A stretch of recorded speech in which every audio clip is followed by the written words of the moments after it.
There are over 460 million kids living in India that are under the age of 19. India has more orphans and kids than any other country in the entire world. I am passionate about this topic because I love children and I've always wanted to adopt a kid from another country.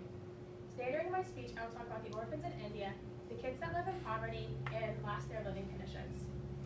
So India is a country in Asia, and there are over 153 million orphans in the world. However, 31 million of these orphans are found in India. And according to Six Sheikh, 0.3% of the orphans are orphans because of the death of their parents, and 99.7% of them are orphans because their parents abandoned them. And each year, there are 1 million orphans added to the orphan count, and each year, only 1,000 orphans are adopted in our country. And inter-country adoption is when a kid, for example, that lives in India is adopted by somebody else who lives in India.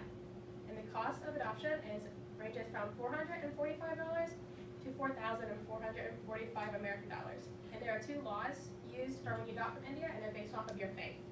The first one is for Hindus, Hans, Buddhists, and Sikhs, and these people, they receive full rights to their children, and the adoption is irrevocable.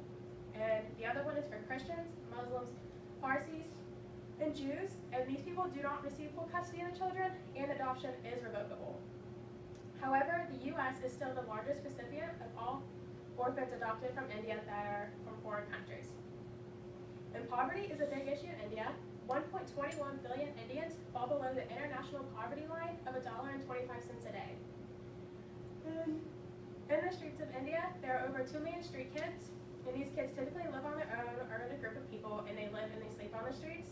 And then here's a couple pictures of some of the street children. And there are 65 million kids and people living in the slums of India. And the slums are a residential area of India where it is unfit for human vegetation. And the houses are made up of old pieces of scrap metal, wood, fabric, and just anything that they can get their hands on. And they're really dirty, and when kids are born in there, they typically end up dying from diseases and infections. And then up top, there's a couple pictures of the houses. And on the bottom are a couple of the kids, and they're living in the slums. So not only do the kids need to worry about poverty, but there are also many other issues that they face.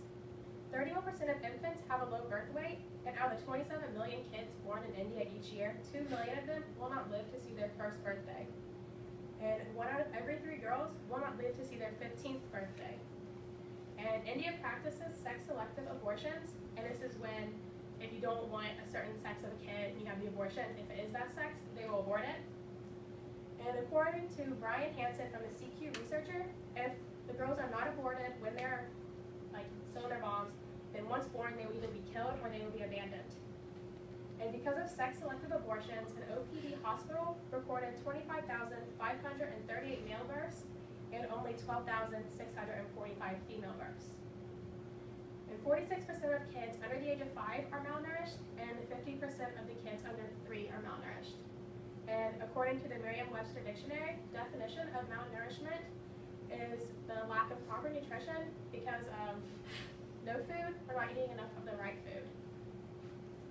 And 1 out of 2 kids between the ages of 6 and 14 have no access to primary education. And this is because India does not believe that it is the kids' rights to be able to go to school. And there are 17 million child laborers in India, and that is the country with the most of them out of the entire world. So according to the Interchange Agenda, 400,000 children between the ages of 7 and 14 work in cotton fields for 14 to 16 hours a day. And up here is a couple pictures of some kids working, and a lot of them are really young. And then 5.2 million children in India are living with AIDS and HIVs. 90% of them contracted this disease from their parents during birth or while breastfeeding. And then the kids can be shunned from their families, schools, hospitals, and even orphanages.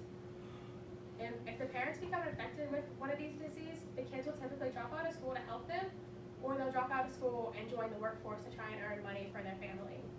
And girls as young as 7 and 8 are forced into the sex trade in India. Because of unemployment, droughts, and debts, families will force their little girls out into the streets to look for jobs. Sometimes if they can't find a job, then they are forced to work with an agent, and they get paid around $50, and then the agent can sell them for up to $800.